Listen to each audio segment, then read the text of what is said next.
Hi there. This is Joe Meadows, and welcome to Safety Leaders Now, the show where we cut through the noise and identify the strategies and tactics that today's top safety leaders use to keep their teams safe. On today's episode, we have James Pomeroy. James is currently heading up safety at Arup after a storied career in safety. On this episode, we cover how EHS has gotten way too proceduralized, some techniques he uses to drive innovation and continuous improvement on his team, as well as his recommendation to leaders as far as the one technique he would advise they try out in order to really get the pulse of safety in their business. I thought this was a really great episode, and I hope you enjoy it. With that, let's get started. Hi there, James. Thanks for joining me. Could you tell me a little bit about your current role, and if you could also give us a little bit of an expansion on what the company does, the size of the organization, things like that. Yeah, certainly. So thanks for inviting me. It's great to kind of share experiences. So I work for Arup, which is a global engineering and consulting practice. They're involved in a number of very large kind of projects around the world involving tunneling, bridge construction, and addressing some of the real kind of challenges that we face today around sustainability. It's a multidisciplinary practice, very large in North America, in Europe, Australasia, and equally in Asia as well. Some of the real kind of areas we get involved in are big capital investment projects, roads, rail, big building construction, and advising clients on how to best optimize their real estate and investment decisions. So super opportunity. I've been with the firm for about 10 weeks. I'm relatively new and still finding my way in the organization, but it's fantastic to be part of an organization that's doing some really incredible things around the world. Awesome. And what's the scale of the organization? What's the headcount look like these days? It's growing quite significantly. So we tend to kind of double every 10 years in headcount. It's just touching on 18,000 globally. And a real kind of range of individuals that we hire, from ecologists to environmental, through to a lot of civil engineering, tunneling, acoustic specialists. Basically, if you want it, the practice has got that kind of discipline. We've even got economists that do modeling for kind of capital and revenue programs. So just a mass of kind of intellect and knowledge to come together to try and solve some of these problems. Okay, well, I don't know if I personally can fully understand what an economist would do in that context, but it sounds, pretty neat. And I know there's. Yeah, I mean, it's kind of, so if you're going to build something and you've got revenue projections for it, you want a degree of certainty around it. If you're going to put a road infrastructure in place and you want to actually, it's going to be a private venture, then you want to know actually. And equally, if you're going to make an investment, there may be a lot of kind of capital investments that you need economic advice. So alongside kind of looking at, is it built right? Is it built safely? Is it built sustainably? Are we making best use of economic investments also? Okay, gotcha. Well, that's super neat. And I know, if you don't mind me mentioning it, I know you'd spent 5 years at Lloyds previous to that. So what's that transition look like for you coming from that, obviously sort of a grand old lady in the safety space, and now working for Arup? Like how do you evaluate that transition, and is there, how much overlap is there between those two businesses?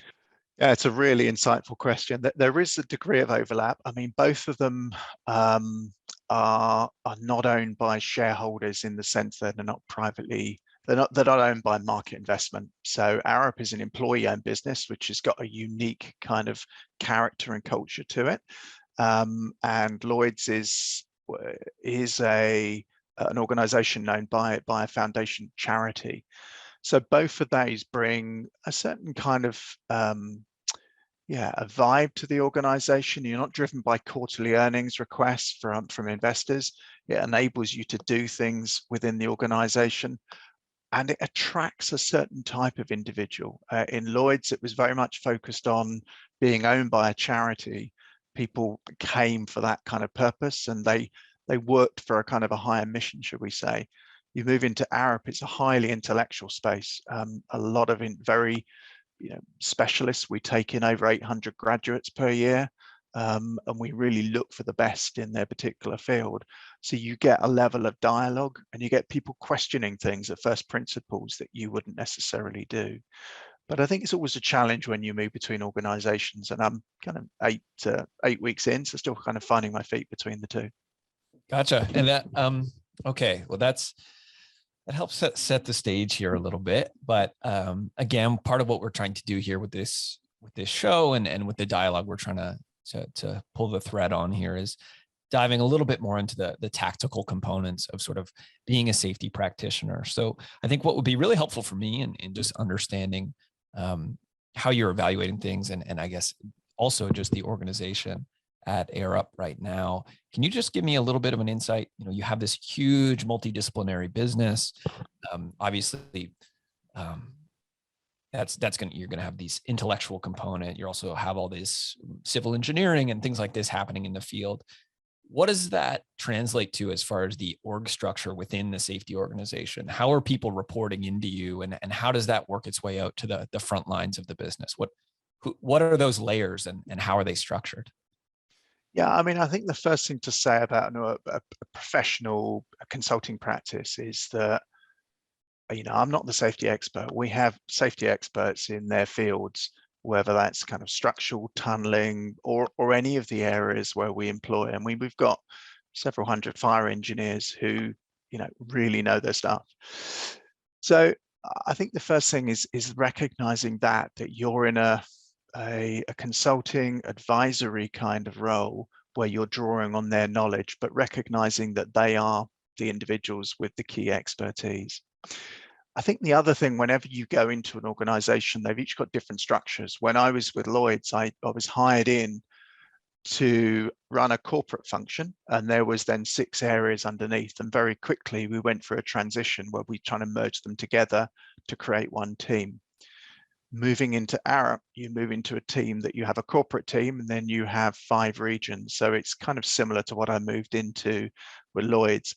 And understanding that kind of structure, are you controlling through the team? Are you trying to actually influence policy, or are you trying to influence others through regional or business streams? I think understanding that structure is always something you want to get in very early on. If someone approaches you about a role, to understand, well, what is the role? Because corporate roles, I think safety people get really attracted to corporate roles. I've had people rotate through teams, and it's a kind of career aspiration to go from operating in a facility to perhaps go up to a division, and then maybe go up to a corporation. But a corporate safety role is not always what it's geared up to be. Firstly, you end up you're far removed from the shop floor. So your ability to walk the floor, to go out to sites, you're not doing it that often. And if you are a practitioner that really wants to do that sort of thing, then that may not be the role for you. The second thing is it involves a lot of kind of stakeholder management. I wouldn't say so much politics, but engaging with people, listening to people. That's not for everybody. Some people really like to be able to go out and see and do things, and don't like that sense of kind of having to interact with individuals. But then you do a lot of kind of management reporting, probably more than most people would want to do. So I guess what I take from that is just think clearly about what your career pathway is, and don't always think that, a vertical move up to corporate is necessarily for everybody. It isn't. So would you sort of categorize your role overseeing these various sort of regional groups more as a strategic role, where you're just trying to kind of point things in the right direction based on what you're hearing from those groups? It's kind of listening to them. It's kind of coming up with plans that work from a group perspective. A corporate role is the intermediary between the group board and then the entities sitting underneath. And in practice, what that means is you need to kind of give the leadership a sense of direction in terms of where we're going with safety. Are we giving them a lot of information about reporting? But equally, you're trying to then learn from the regions themselves what their kind of pressures are, and coming up with ideas that would work for what can be very diverse organizations. I mean, I introduced talking about we've got fire engineers and civil engineers and economists and, all of this vast range. And you can imagine the kind of different views on safety. A fire engineer has a very practical understanding of safety, as does someone involved in tunneling, but probably someone in an advisory, consulting, economic capacity, it's not something they necessarily touch and feel. So you need to come up with an approach that deals with all of them, and equally addresses the cultural differences. We've got 5 regions. Those regions each have a cultural dimension to them, and where things like safety culture and procedures and process mean different things to them. So you're kind of in the middle between what the executives want, which is a general sense of uniformity and comfort, and to know that we're getting the right information, and dare I say, a degree of consistency, and then what the regions want, which is a degree of autonomy and something that works for them either within their markets or their geographies. Okay, well, I'm very keen to pull the thread on that executive component, because I think that's a thing that I often hear. Safety professionals are quite interested in, is that ability to communicate with and influence those executive groups. But before we dive into that, I'd like to just take a pause and you've mentioned here a lot about listening to those regional groups and letting them influence you to a certain degree to make sure that you're moving things in the right direction. And I guess I'd be curious. I know obviously you're relatively new to this role, but when you arrive, when your kind of parachute lands here, what does that listening look like for you? So you mentioned you have these 5 geographic regions. Can you just give me some examples of specifically how you're doing that listening to give you an understanding of where those regions are right now? Yeah, I mean, it's kind of open questions about what people's kind of issues are, what their reflections are, building up a sense of trust so that they feel confident to kind of share with you some of the concerns, issues, and equally what their ideas are, and openly asking for people's ideas. Some people come forth with them quite quickly, and others need that kind of permission to listen. I think the other piece to it is, if you can talk about kind of career pathways and how, what your, how their kind of career could fit into to further development. For many people in a region or a business entity, safety can be a bit of a one-way road. The longer you're in that, it becomes a bit of an area that you get parked, and it gets very difficult to move back into operations or into other areas. So the ability to move within an organization and potentially to create specialisms. But I think back to your question, it's asking kind of open questions around what people's issues are, what they think, how they diagnose the problem, where they see opportunities of where the safety program's going, and equally trying to be quite clear about what is it that they would like and what do they not like. Asking them what they don't want to see, very quickly they'll say, well, I don't want to see a big kind of corporate one-size-fits-all approach. I don't want to see it where you tell me, but if you give me some sense of direction, where you kind of tell me that we're going to be moving, we're going to be going in this particular potential area, as long as I've got a degree of discretion around that, then I think that's particularly key. And then there's these sources of data, looking at what people are doing. We've got a variety. We've got 5 regions all doing slightly different things. We've got some trying new ideas in safety, going out and doing kind of learning team events and listening, trying to look for what's going right. We've got others doing very traditional kind of focus on safety, which is probably more reflective of traditional kind of risk assessments, procedures, and process. And each of them are at kind of different stages in terms of their thinking. So trying to understand what they're trying to do. We have different versions and interpretations of what is safety within Arup, and that reflects kind of regional differences in maturity. Trying to get underneath the skin of why that is, I think, is important.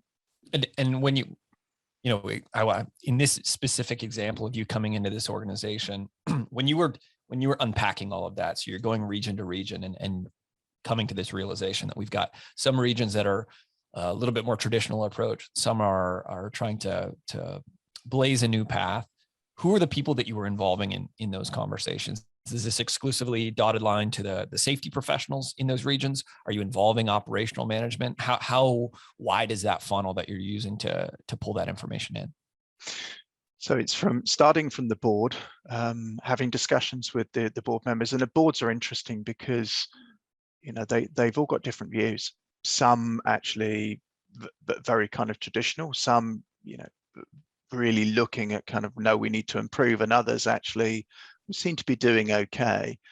Then working down to the operations, so there's some corporate operations officers in the organization, COOs.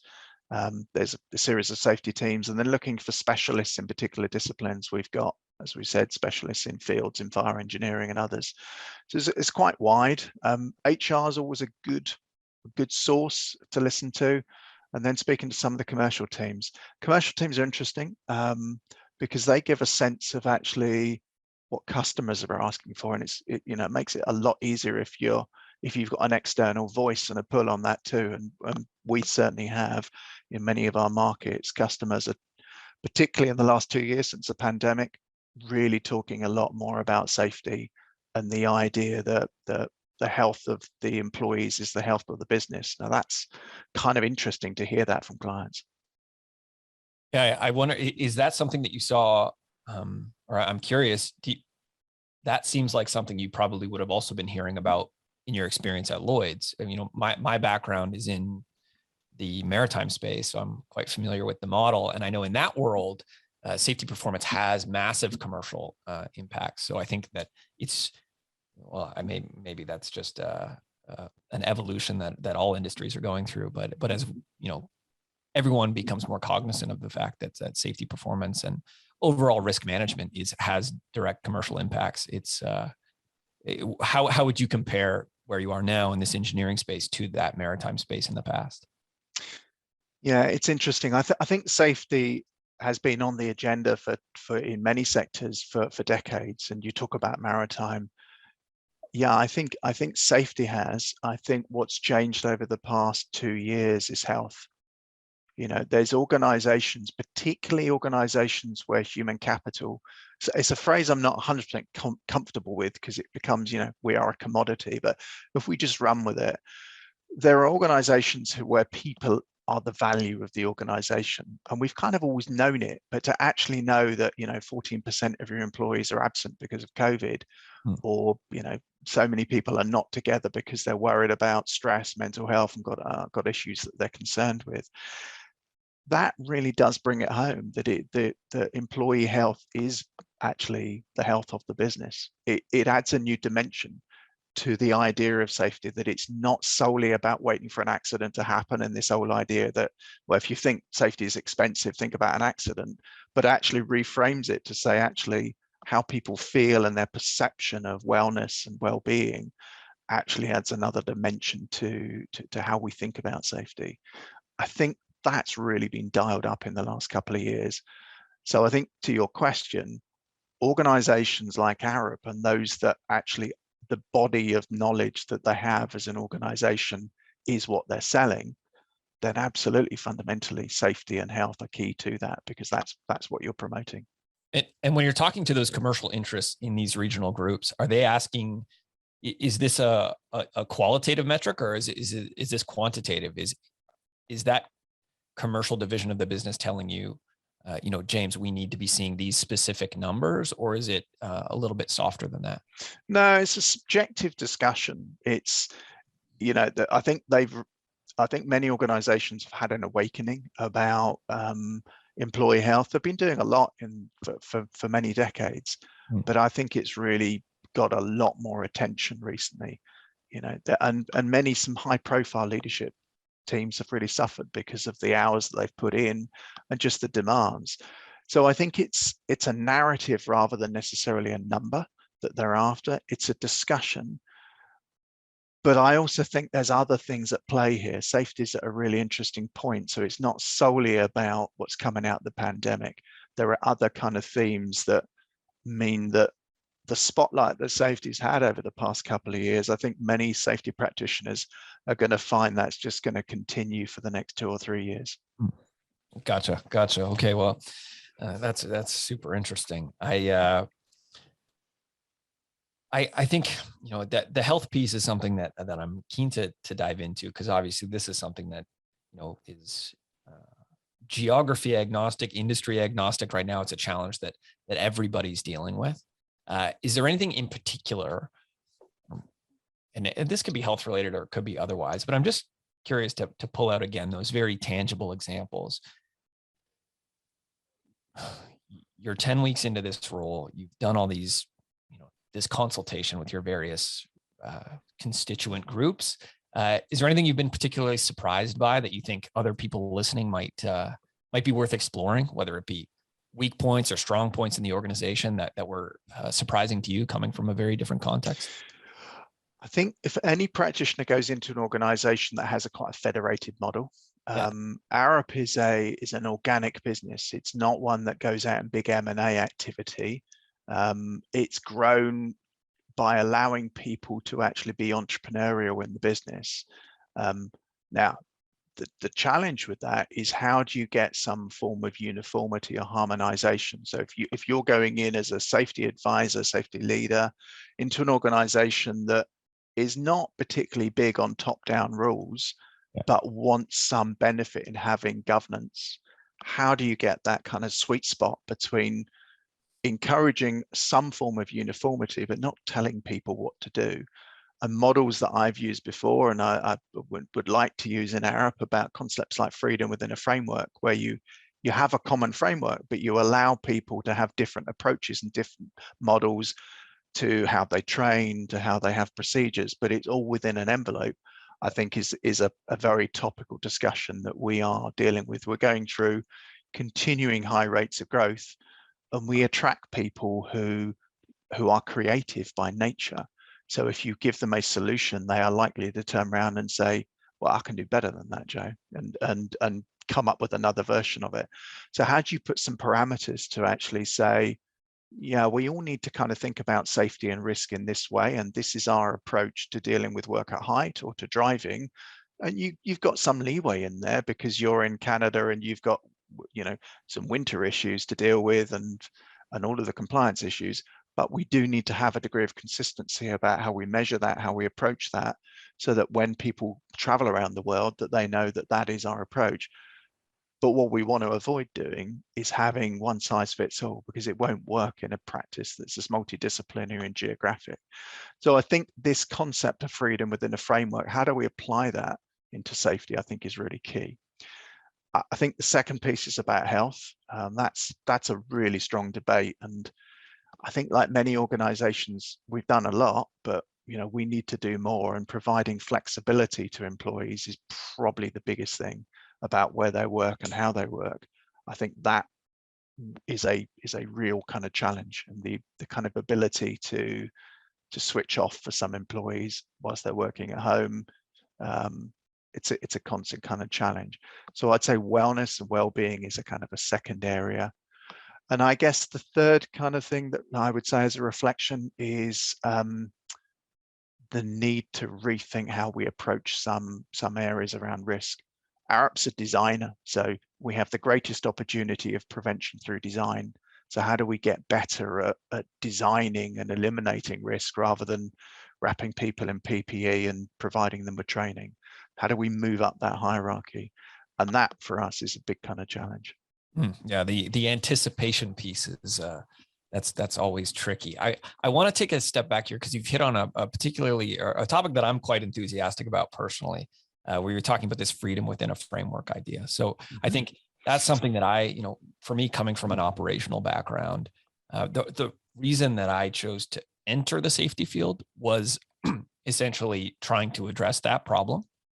I was very invigorated around this idea that we keep trying to solve the dynamic problem of risk with static tools and static policies that simply don't, it's nonsensical. I think my belief is there's a certain degree of intellectual dishonesty in the solving of the problem. So with that, if you're trying to institute this, that sort of methodology of freedom within a framework, is there anything practical, or not practical, but is there any particular mechanism that you would be quickly trying to move away from, especially when you're, in this, if you're joining a new organization or you're trying to change the strategy in an organization to move away from this very top-down static approach to being a little bit more empowering to the workforce, is there anything that you would have your eye out for to say, Yeah. these are the types of things we need to avoid? I think the first thing is have a look at whether you're using rules or principles. So, thou shouts, thou must is a single directive dictate coming from upon high. Whereas if you have a principle that defines a kind of a design output, so for example, this is what we're trying to achieve for work at height. How you get there is up to you. This is our principles around driving, or whatever it may be. That provides a degree of discretion. So I think the verbiage and the words you use are really important.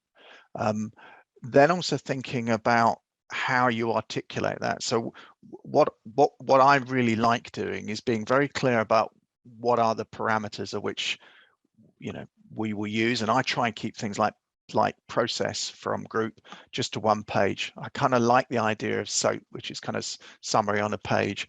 So having principles that are really key, that can be said in a page using kind of very chunky, very simple kind of language. I think the second thing is articulating what you want people to do. So what do I mean by that?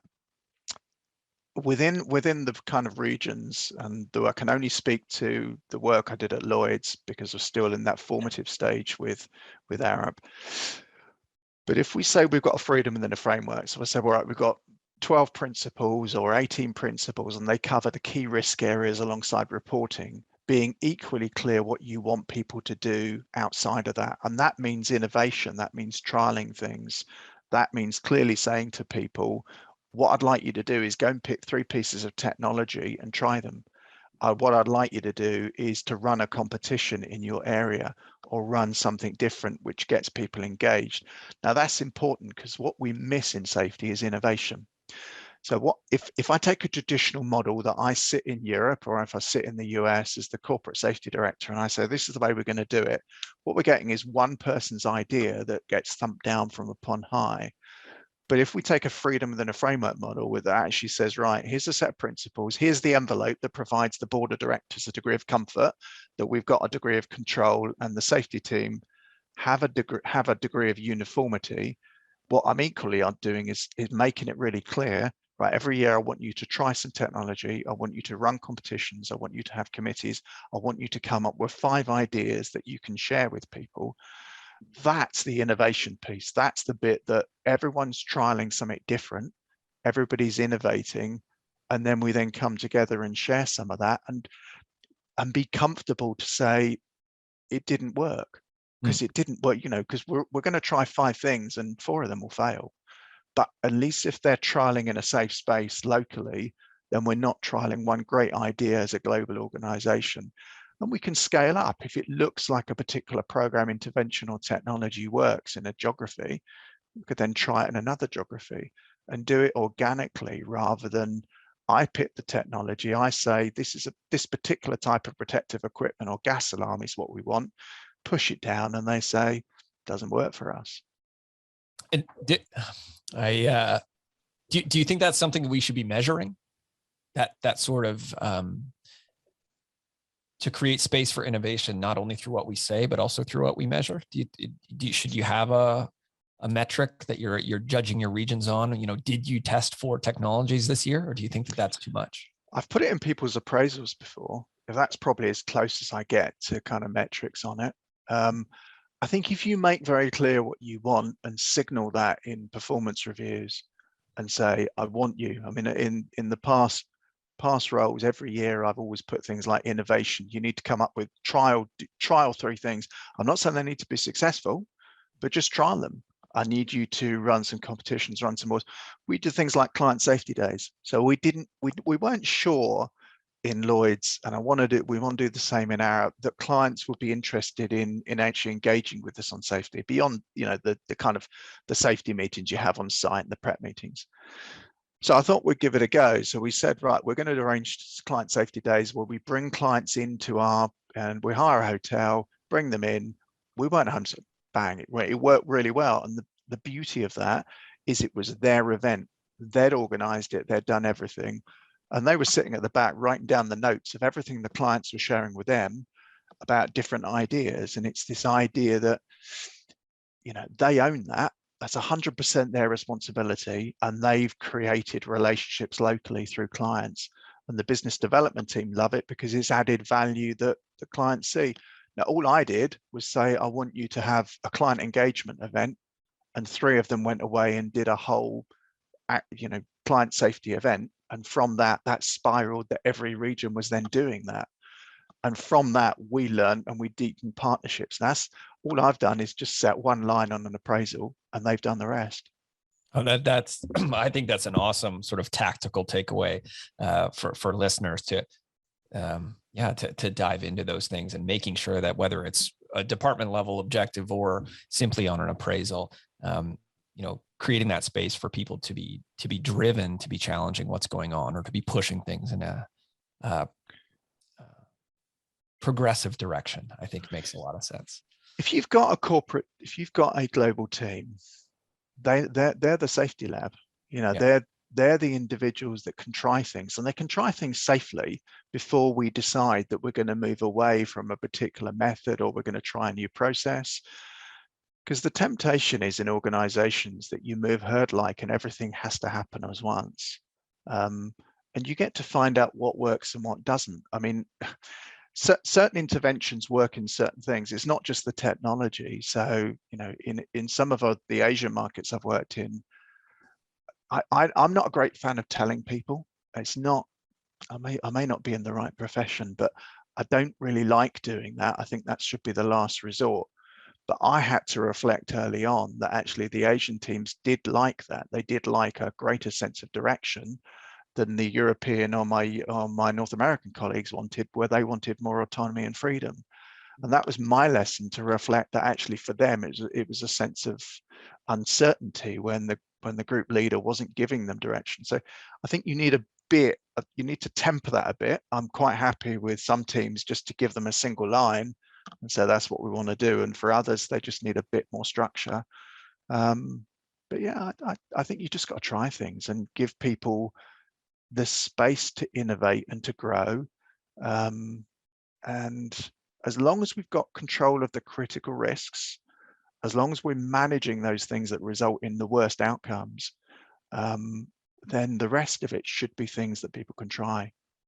And do you think that those critical risks are the circumstances where perhaps you need to be a little bit more authoritarian here, even if it's not what you're most comfortable with? I mean, talking about rules or principles, do you think that critical risk environments are where you need to have rules, or you think even in those moments it's not the time? Yeah, I think the freedom within a framework concept is that the framework consists of critical risks. So that should be the things that you absolutely need to get right, because we've got enough data from safety over 40, 50 years to know that things like lockout, tag out, and fatigue when driving, that there is a best way of managing that, and that it's not acceptable from a compliance, regulatory, or governance point of view to have it loose. Yeah. So you need that. That's the bit, but that doesn't mean that you need 55-page manuals. You can define what needs to happen for a lockout, tag out, confined space, work at height, chemical safety program. You can get those basics down to be really clear and crisp. And it's better for users, because for employees, the simpler we make things, the less we put in procedures, and we make it much more concise. It's easier for them to remember. But I think this to your point, yeah, absolutely. From a governance point of view, from a responsibility point of view, if you're going to do anything in safety, you absolutely need to focus on the fatality and injury prevention pieces that are absolutely critical, and the bits around the edges, the bits that have less risk potential, that's the bits you can innovate in. Yeah.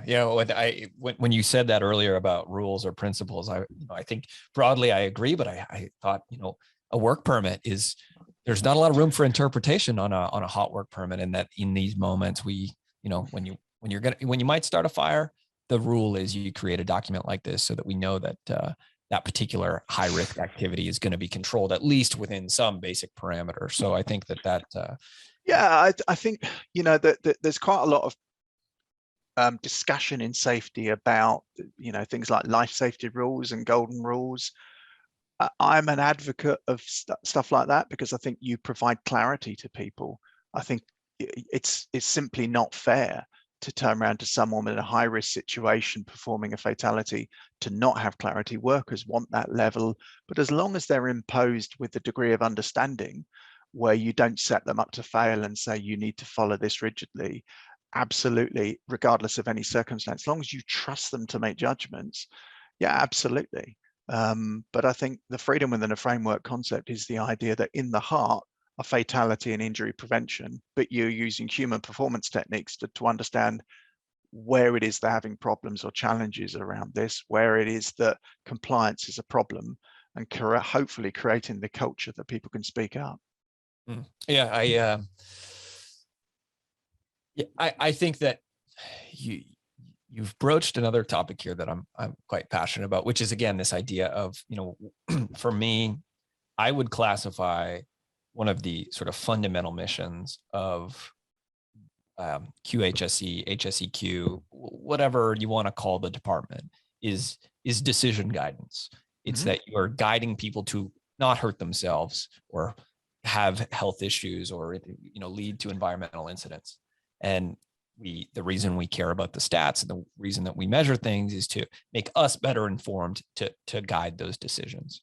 And so with that in mind, I'm very much aligned with your, dare I say, libertarian approach to safety. You know, you'll get me fired out of this profession for that. No, but I think what I'm curious about, if, you know, where you're saying we need to be, let's say, suspicious of rules or challenging them and saying, as wherever possible, we should be guiding, we should be providing principles that are empowering the people in the field.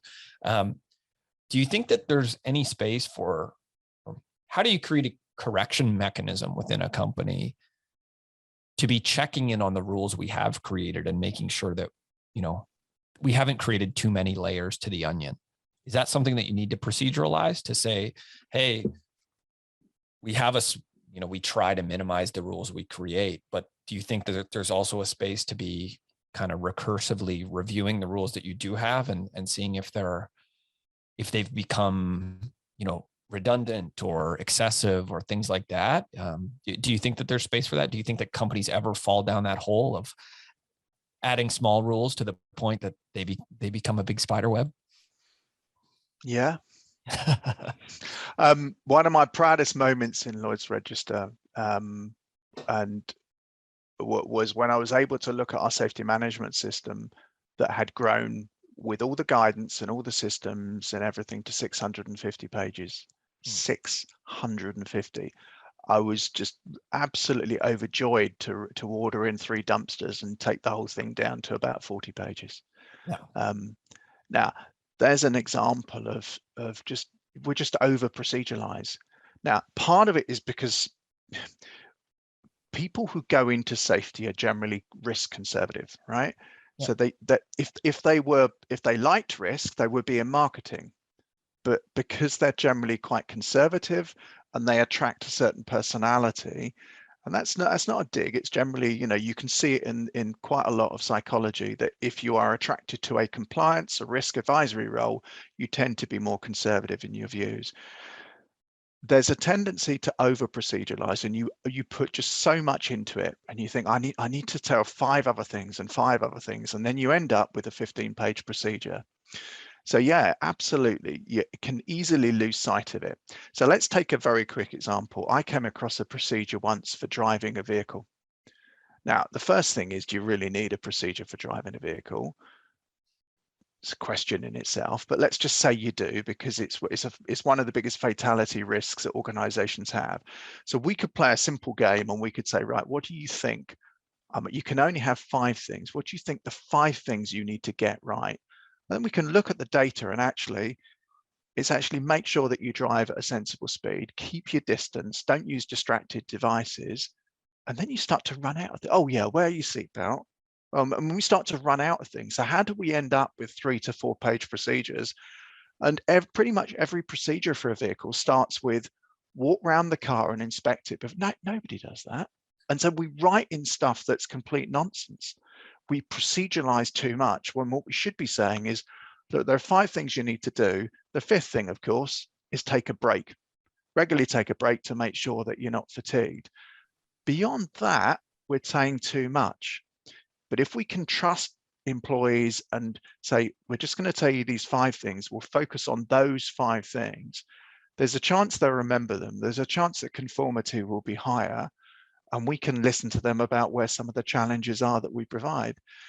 But I think we proceduralize too much. And there's a second point to this, which is we lose actually focus on who we're writing it for.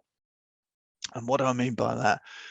So it's quite often you can see when a safety team has lost sense of who it is that they're in the game for, because they write procedures. And when you actually ask them, why did you write some of this stuff? They said, well, the auditor.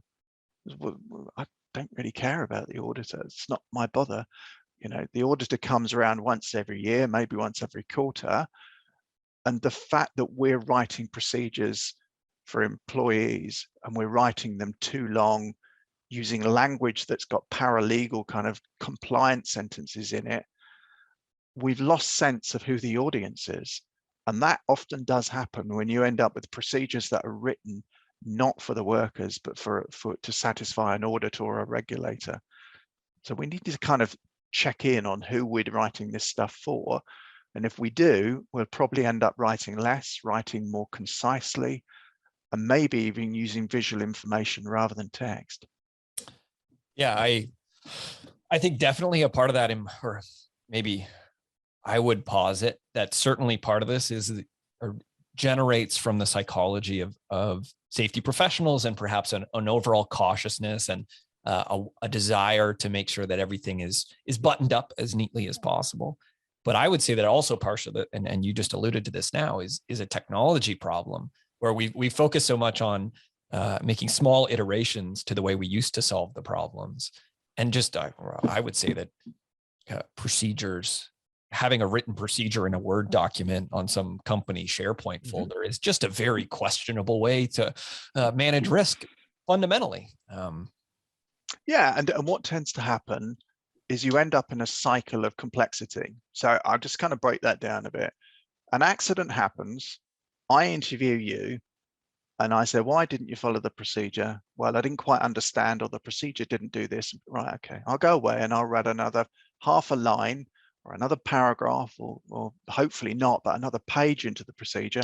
And then I say, right, you didn't remember it last time. Please remember this. And it's now 3 pages long. And guess what? The same thing happens again, because I haven't really listened to you. I haven't understood the context of why, that incident happened. And I've actually made it more likely an accident's going to happen again.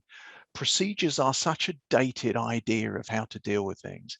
And we've got a generation coming through now who don't engage with that. The too long didn't read stuff. We need to go back and actually, can we go back to more visual ways, more animated ways, more kind of instant ways of communicating with people that speak to a generation that doesn't do a 4-page procedure? What this is a thread I'd absolutely want to pull, but I think I want to go back to the comment you made earlier around people, especially health and safety professionals, driving their behaviors based on audit results. And I might take a clip of that and send that out to every, given your pedigree, to every Lloyds register vessel out there in the world. Because for me, coming from a maritime background, what I can say, and this is something that, again, I've seen happen over and over again, is, and I hope anyone listening takes this away, is people will take a comment from an auditor, and the only way that their management system allows them to resolve, even, it's not a nonconformity, not necessarily an observation, is, well, we better add this to the procedure. Instead of having that fortitude to say, we have a procedure that is strong enough and we appreciate your feedback, but we've thought through this. And I think there is a huge amount of reactiveness there that leads to this. And not all auditors are perfect, all due respect, classification society or otherwise. And, I think, with the example you gave around people not reading procedures and that leading to incidents and then revising the procedure as a result of that. I've seen that morph into an auditor wanting to see, well, can you show me that each individual on this site has read this procedure? And then companies are then devoting resources to ensure people have read convoluted procedures, but there's no correction mechanism to make sure, is this procedure sensible? Is it concise? Is it clear? It's just again, I talk to people about this all the time, that we cannot, the only solution to the problem is not exclusively to add another layer to the onion. Perhaps we need it. Yeah. What happens with procedures, and we don't realize it, is that they are like the snake that kind of winds around our leg. Yeah. They develop a sense of control in themselves, and they become the temple that we worship at. So rather than actually saying, how are we going to improve work, and how are we going to make it safer for the worker, and how do we understand the challenges and constraints that they have, we end up wrapping it into procedures and thinking we've done something by actually making the procedure longer. We need to take a kind of leaf out of the book of aviation, who have actually looked hard at their procedures and write procedures for people to understand. They're not perfect, but they're certainly leading the way. But then equally, we need to look at other roles. Some of the most complex, demanding roles that that are out there actually don't use procedures. They use other methods, and they trust individuals on judgment. They put people through simulators. They use more kind of tacit-based knowledge.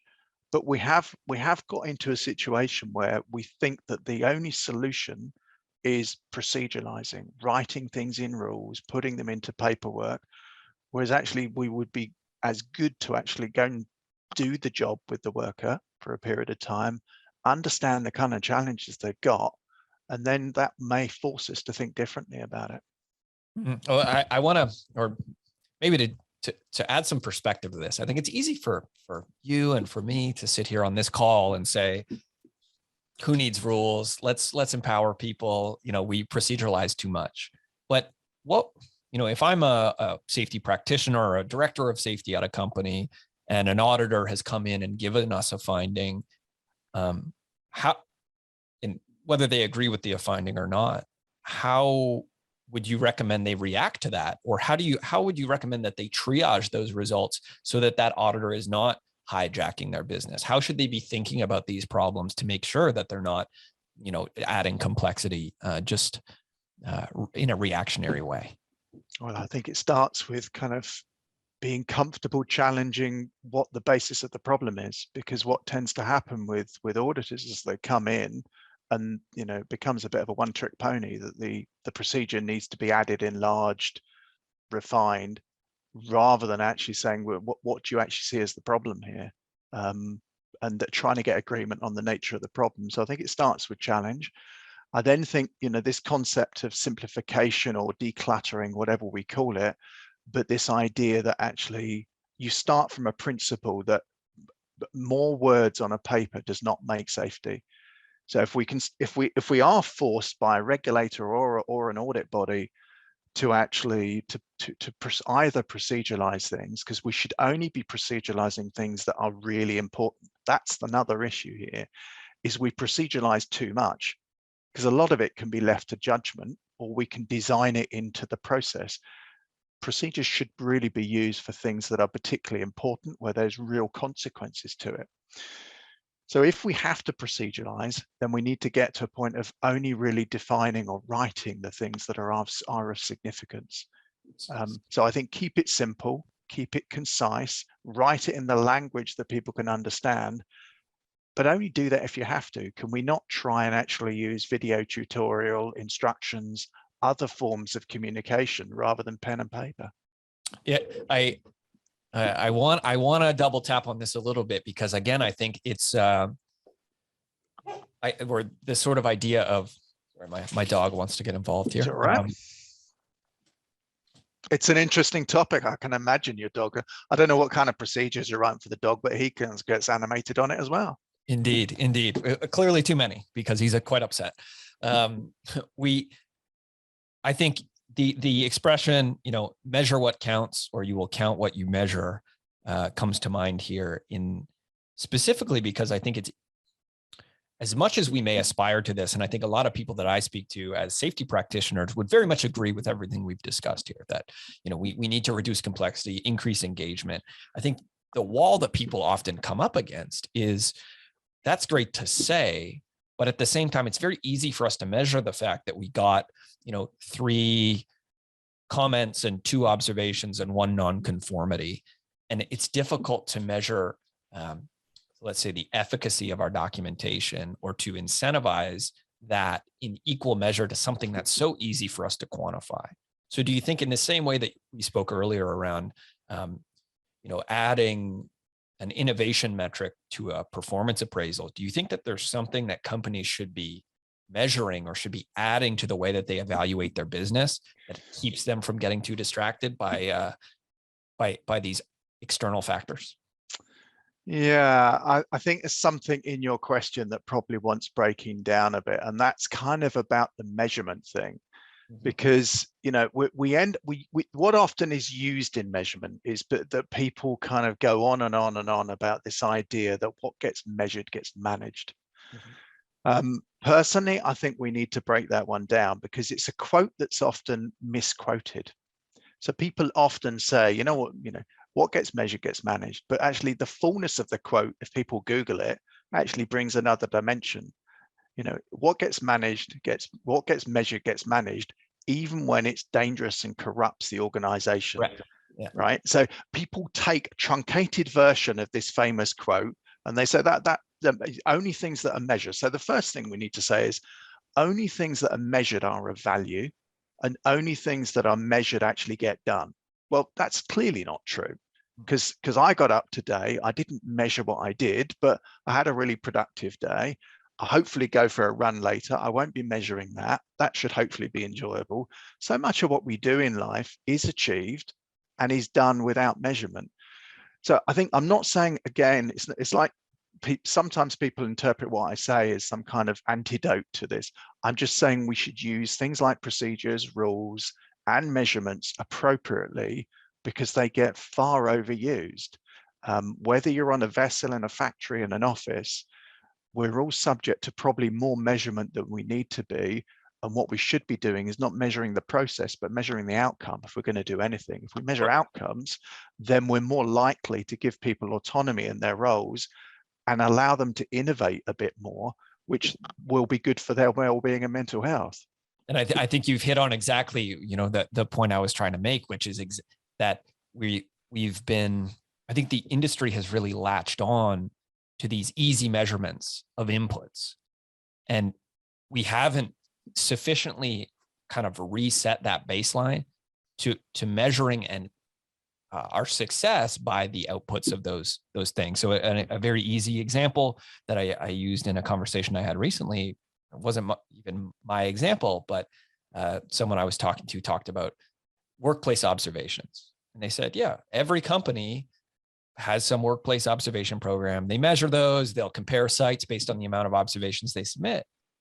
But, they said, we did not institute this workplace observation program to collect observations.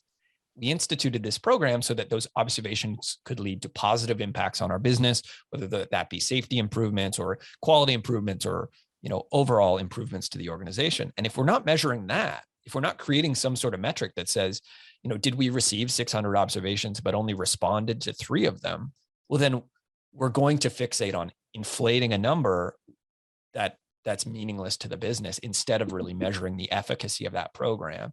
And I think I think there's a huge opportunity for a dialogue around that, around saying, what's the next evolution of these metrics? If we recognize that there's a problem around measurement in the industry, I think, to me, in a commercial environment, we can't say we can have no measurements, but it's more so saying, when we go into that board meeting, what are the new numbers that we're going to share with the rest of the organization that allow them to measure our progress, but to measure it in a way that's meaningful and less destructive? Yeah, I think, look, if we draw back from procedures and metrics, what the common theme is here is safety management, right? So if we just forget safety for a minute and just use the word management. So what has happened over the past 20 years is we've adopted these kind of ISO standards, and we've said, whether it's a maritime safety system or typical kind of procedures that you see in an organization. And what we need to remind ourselves is that these are full of representations. What by representation, I mean there's work over here that's the reality of work. And then over here is the management. And in the middle, they use representation. So we're using procedures to represent how the work should be done. We're using metrics to say how the work is actually performing and whether it's on time. We're using audits to say what the level of conformity is. The problem with all of these representations of safety is they're not what's actually happening, right? They're an interpretation. And they become the God and the temple, which we start to drive our behavior. Metrics start to become obsessive. We start to say the procedure is absolutely how the work should be done. And when we're off on an audit, actually, suddenly we think the world's turned upside down because we've got an audit finding. In reality, well, the best thing that we can actually do is go and do a management tour and go and do the job. Not observe people doing, no, go and do the job. Actually, go and put your coveralls on and go and try it for 30 minutes. Try it for a day if you can, because the art of doing not so much a management tool, but management actually going and trying and doing the job for a bit, they would get a much better sense of the challenges of the role as opposed to measuring through representation. And I think important caveat to that, not only doing the job, but also doing the, following the various procedures around risk controls that are associated with the job, and getting a sense for the fact that what seemed like an innocuous, clerical change in the office has led to thousands of productive hours being wasted on something that's completely meaningless. Yeah. What we've ended up with, you talked about worker observation. I mean, I don't really like being observed. I don't really like being measured. I kind of like the freedom and autonomy. It's kind of why I chose to join Arup. But I don't think anybody likes that sort of thing. And what we want is kind of to be given a degree of autonomy. But yes, we need boundaries, and yes, we need critical risk controls, but they need to be pragmatic. They need to work for us. And the best thing I want from a management is compassion and understanding that actually understands these are the challenges of doing the job, and not trying to say, no, the procedure is must absolutely be followed. If the procedure can't be followed, then listen to why I think it can't. Because the reality is the workers actually know a lot more about doing the job than management do. Do you think that we do enough to solicit that feedback from the workforce? No, because I think we're managing through representations. We've got this intermediary between the work and management, and it's a management system. And it's become this temple. It's become this idea that procedures and metrics and audits and behavioral observations are what we're doing. The fundamental thing that we need to do is actually go and listen and learn from the front line. Go and find out what it's actually like. Many of the managers have come up through that route. So go back and spend some time. Best thing I would advise any manager, any supervisor to do is dedicate some time to going and doing the work. Not touring, not observing, not talking, listening and doing it. And it doesn't need to be time consuming. Just to be cheeky, James, have you put on coveralls since you joined Arup? Mm-hmm. Okay. But there you go. I had to ask. I had to make sure that none of your new team is listening to this and saying he's never done that. No, and more than that, when I was with Lloyds, the best part was spending time with some of our surveyors in the yards. It was an absolute privilege just to sit and listen to them. It's a kind of dated concept now, but the back to the floor initiative is really important. I think it's not going to sell hundreds of safety books on the new method. Just going back and actually trying it is a pretty basic idea, but I think it's pretty important. And the same applies when there's an accident. How many times do you look at a representation of an accident by reading an accident report, rather than saying, well, let's just go and do the work. Let's just go and try it for 20 minutes. So everybody go down from the accident investigation team and try, not observe, just don't try what happened and see. I would tend to say that if we measured how many times does a supervisor or manager engage with the front line, instead of measuring how many million person hours have we had without an incident? I think that would incentivize a lot more positive behaviors than the inverse. I guess I'll just leave it. Yeah, no, I think, if we are going to measure things, then measuring how much we're learning, measuring how much, and I don't mean how many hours, because we end up with another pointless metrics, which is, we've all done 200 hours training. I mean, actually, how much time have we spent listening and learning? How much time have we spent doing the job? And then what is usefully coming through from that, I think is really key. Yeah, for sure. Okay, so I want to take a quick. I'm sure everyone's heard enough about us railing on procedures here. I want to maybe just take a little bit of a step back, and you're in you're in this role. The organization's growing. Is that growth translating into your team? Like, is that team growing as well? And I guess the reason that I ask is I'm curious for you. You're somebody with strong opinions who's been successful, and you have this tenured sort of pedigree within the safety world. What are you looking for? Again, whether you're hiring currently or not, what do you think are those key things for somebody coming into a safety role? How do they need to be looking at things? Do you look for an operations background? Do you look for a certain personality? Do you think there's anything? Yeah, I can talk to 3 roles I'm hiring for at the moment, because they kind of speak to that. So the first role I'm looking for is a digital lead.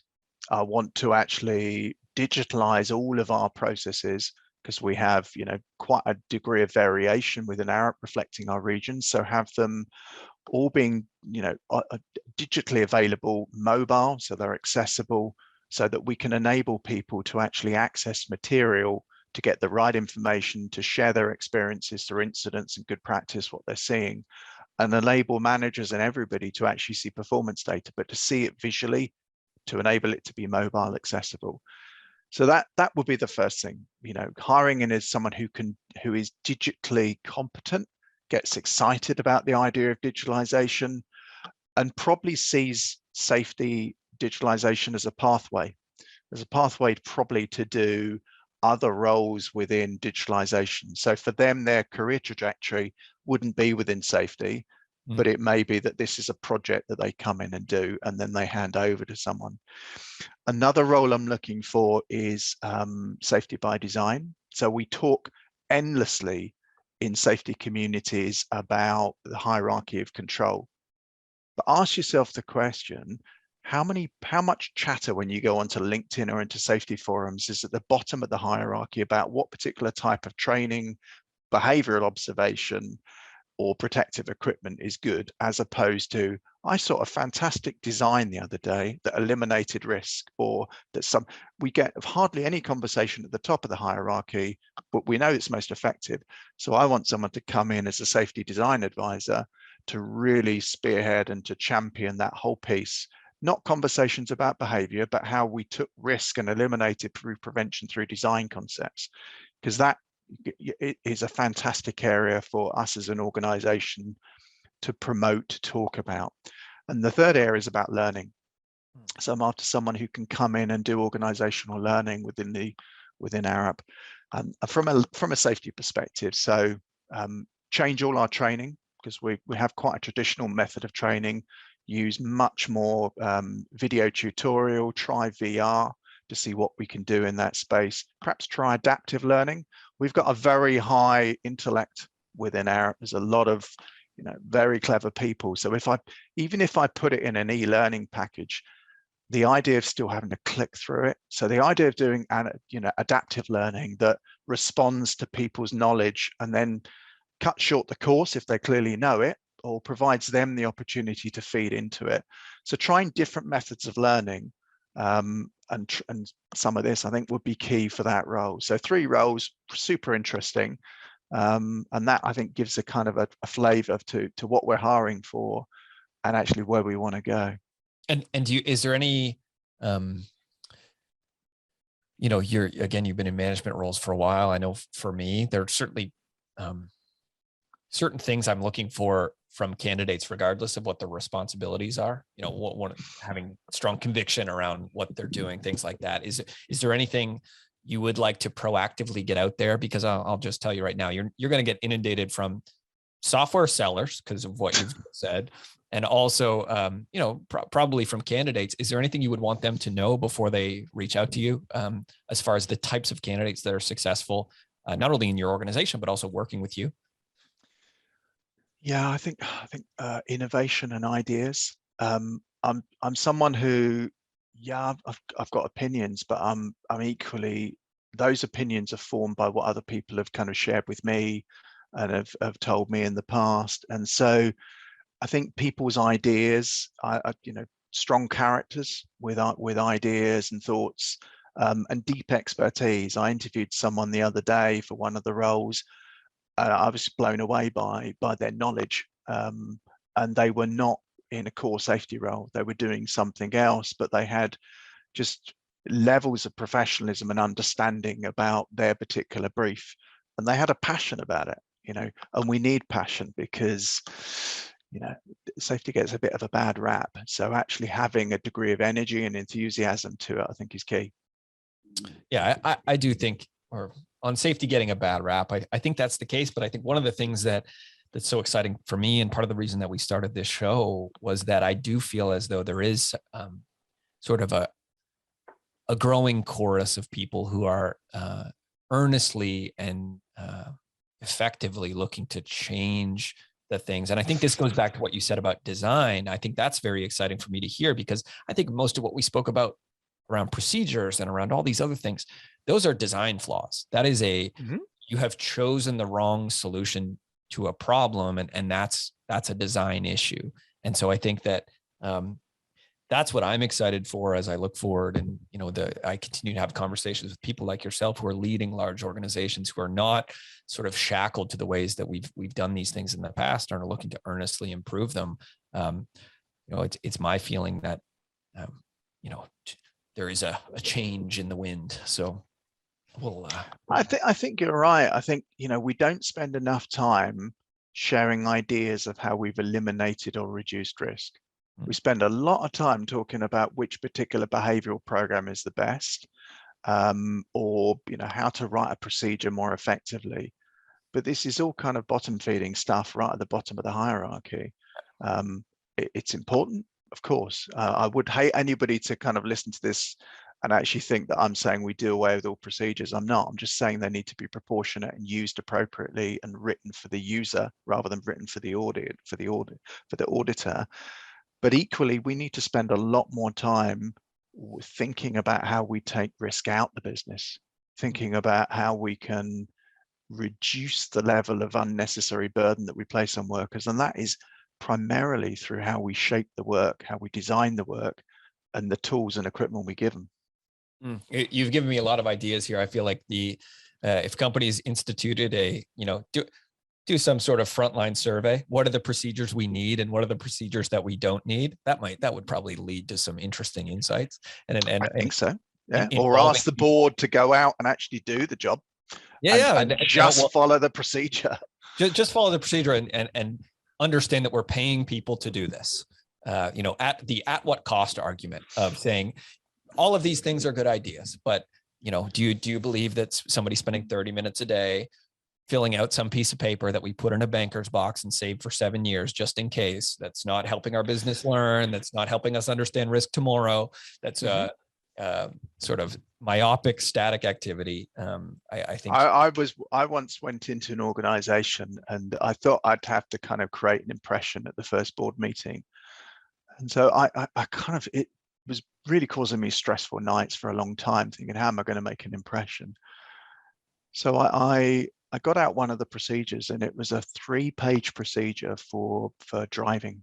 Yeah, someone had actually written a 3-page procedure, and I calculated by how many vehicles and how many trips, how much all this nonsense that was written in the procedure that was adding no value would actually take. And it equated to 2.5 whole-time equivalents for a year of just literally, right, every time you get in the car, check your you need to do this and all this, and then you need to walk around the car, and someone had actually written a procedure. You need to check all the tires before you set off. So, we got salespeople constantly on the road who would have to do this 18, 20 times a day. And it's not value adding, and it's been written by someone who's got no comprehension of actually what the impact is and whether it's actually beneficial from a safety perspective.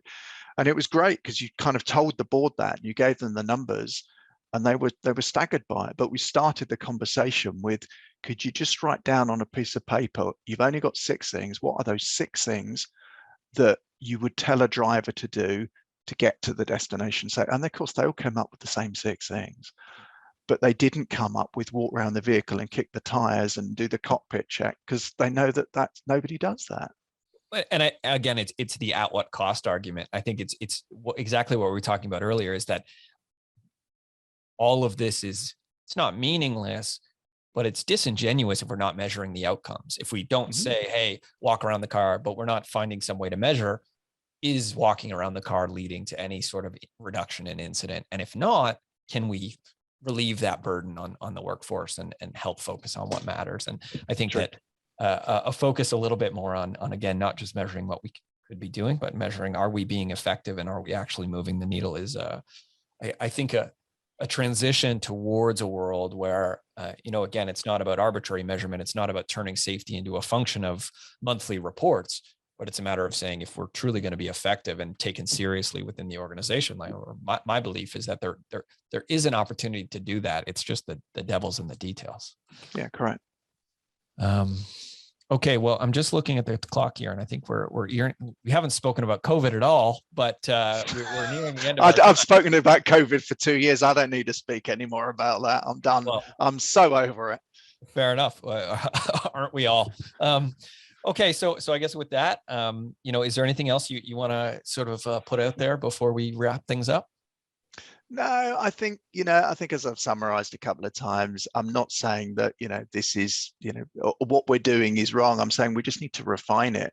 And I think that message about understand who the audience is and listen, engage, and communicate with them in a way that is meaningful and helpful to them, I think is particularly important.